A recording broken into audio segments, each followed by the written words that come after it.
지금부터는 제 육성 설명도 보태겠습니다. 깜빡이는 켜고 들어가려고 말씀드렸고요. 바로 설명하겠습니다. 총선으로 선출하는 우리나라 국회의원은 총 300명입니다. 투표소에 가면 지역구 출마자에게 투표하는 지역구 투표용지 한 장과 지지정당에 투표하는 비례투표용지 한 장에서 총 2장을 받는데요. 지역구 선거에서 최다 득표를 한 사람이 지역구 국회의원으로 뽑히고 비례대표 선거의 정당별 득표율에 따라 각 정당의 비례대표 국회의원 수가 결정됩니다. 우리나라는 지역구 투표와 비례대표 투표라는 두 가지 방식으로 국회의원을 뽑는 것이죠. 이번 21대 총선에 적용되는 새로운 선거제도에서 달라진 것은 바로 비례대표 국회의원 47석을 배분하는 방식입니다. 이전에는 각 정당에 배분되는 비례대표 국회의원 47석 모두가 병의평으로 배분됐습니다.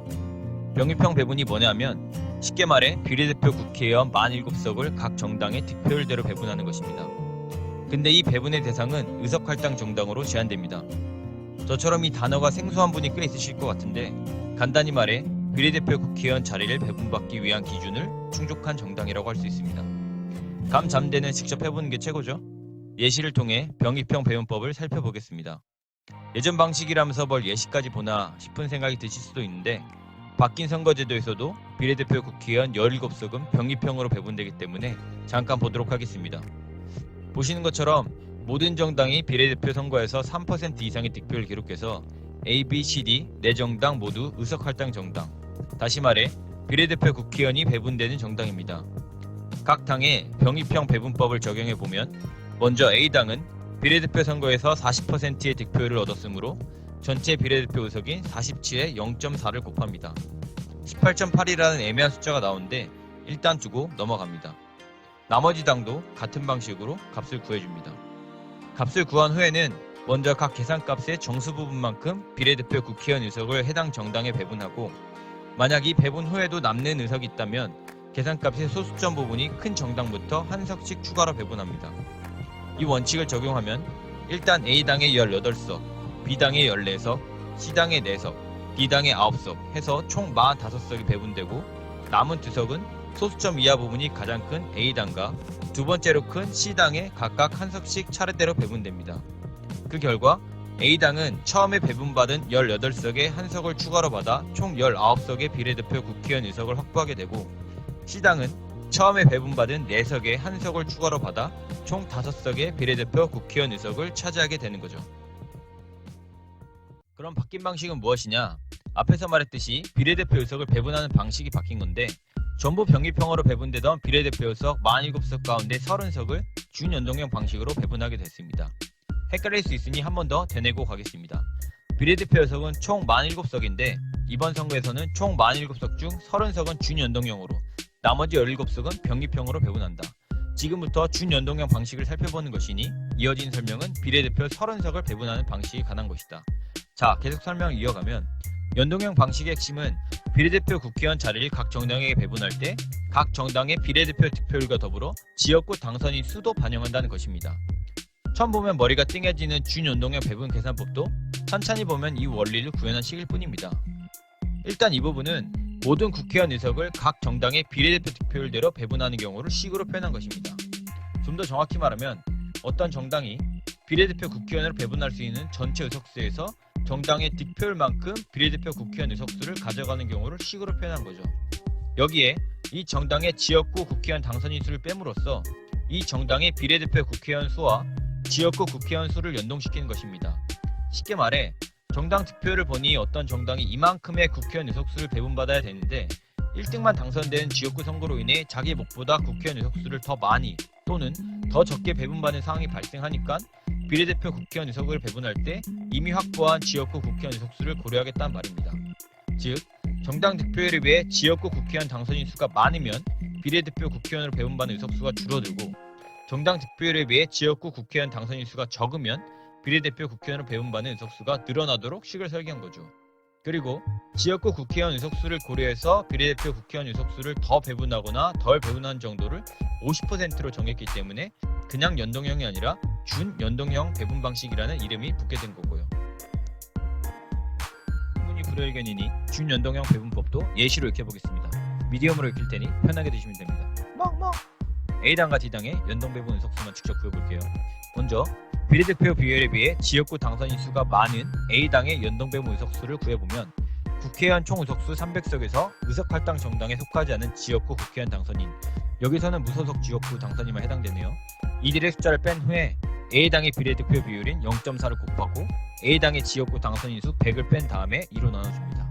9.4가 나오는데 소수점 첫째 자리에서 반올림해야 하니 9가 됩니다. A정당이 비례대표 국회의원으로 배분받는 의석수가 9석이라는 거죠. 다음으로 비례대표 비율에 비해 지역구 당선인 수가 적은 D당의 연동배분 의석수를 구해보겠습니다. 마찬가지로 비례대표 국회의원으로 배분할 수 있는 총 의석수를 구한 뒤 D정당의 비례대표 비율을 곱하고 D당의 지역구 당선인 수를 빼줍니다. 14.7이 나오는데 소수점 첫째 자리에서 반올림해야 하니 15가 되어 D정당은 비례대표 국회의원으로 15석을 배분받게 되는 거죠. 이 계산법을 마스터하는 걸로 끝이면 좋으련만 아직 갈 길이 좀 더 남았습니다. 이 표에서 의문이 생길 수 있는 점이 하나 있는데 보이시나요? 네, 바로 연동배분 의석수의 총합이 29석이라는 점입니다. 최대 30석을 배분할 수 있기에 한 석이 남는 상황이고 이 남은 한 석을 어떻게 배분할지에 관한 문제가 발생합니다. 이 경우처럼 각 정당의 연동배분 의석수가 지역구 국회의원 당선인 수와 연동되기 때문에 연동배분 의석수가 딱 30석이 되지 않는 경우가 발생할 수 있고 이때는 이 상황을 고려한 계산법을 추가적으로 사용합니다. 이 계산법을 계속해서 살펴보겠습니다. 먼저 각 정당의 연동배분 의석수의 총합이 30석보다 작은 경우에 추가로 사용하는 계산법부터 볼게요. 계산법은 다음과 같고 이 시기에 담고 있는 메시지는 이렇습니다. 모든 정당의 연동배분 의석을 배분하고 남은 비례대표 의석도 정당 득표율대로 배분하겠다는 것입니다. 예시를 통해 이 구체적인 계산 방법을 이해해 볼게요. 일단 자녀의석 배분법에 정당별 득표율을 적용한 결과를 쭉 씁니다. 준연동형 방식으로 배분하는 총 30석에서 각 정당에 배분된 의석수의 합인 29석을 뺀 값에 각 정당의 비례득표율을 곱하면 됩니다. 그 다음 만약 계산값에 정수가 있는 정당이 있으면 이 정수만큼의 의석을 해당 정당에 배분하는데 이 예에서는 모든 정당의 계산값이 소수점으로 나오므로 소수점 이하 수가 큰 순서대로 자녀 의석을 배분합니다. 따라서 소수점 이하 수가 가장 큰 A당에 자녀 의석 한 석이 돌아가게 되는 거죠. 마지막으로 각 정당의 연동배분 의석수 총합이 30석보다 큰 경우에 추가로 사용하는 계산법을 살펴보겠습니다. 계산법은 다음과 같고 이 식의 특징은 각 정당의 비례대표 득표율이 아니라 연동배분 의석수 비율대로 30석을 배분한다는 점입니다.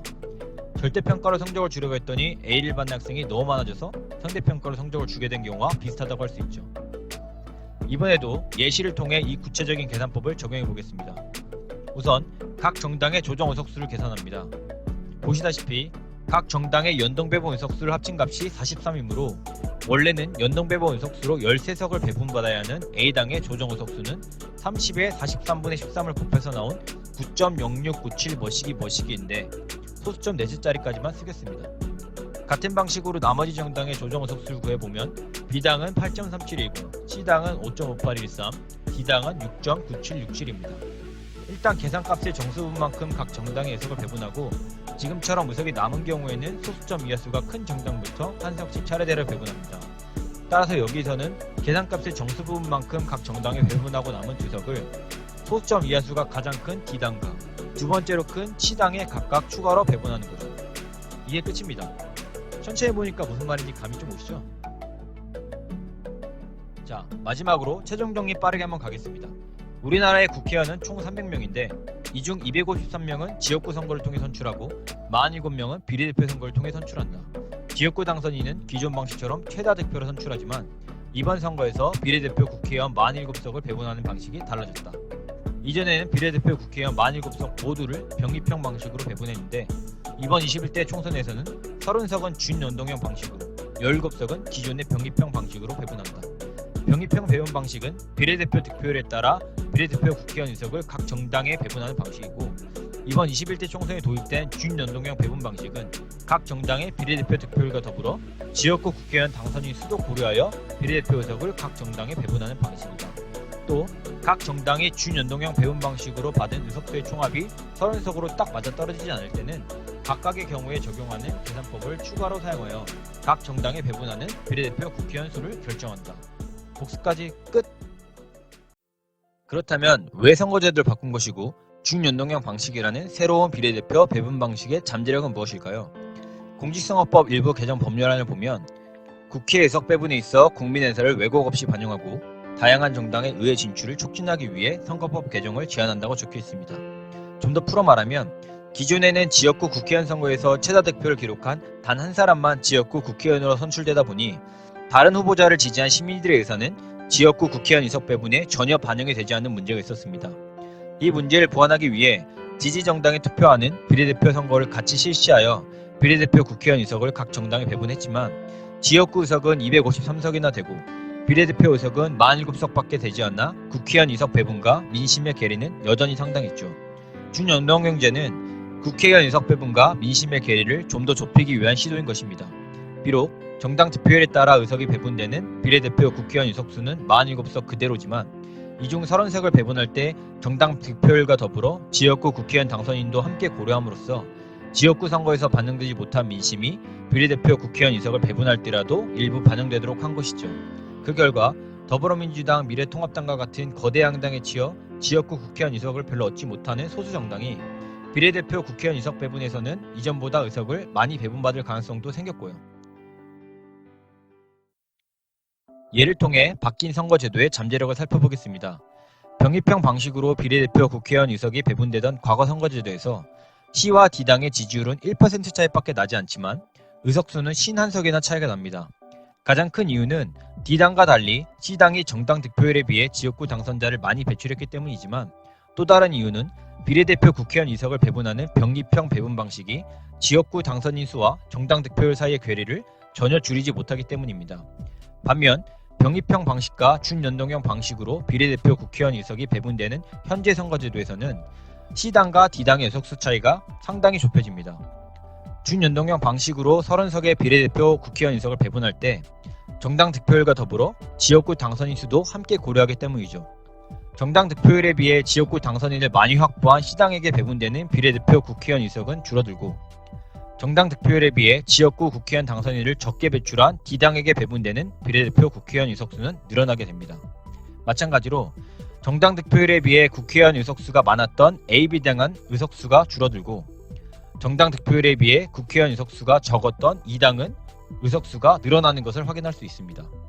시민의 의사가 국회의원 의석 배분에 보다 온전히 반영될 가능성이 생겼고 거대 양당에 쟤보다 못하지만 말자는 식의 구태 정치를 청산할 수 있는 여지가 조금은 생긴 거죠.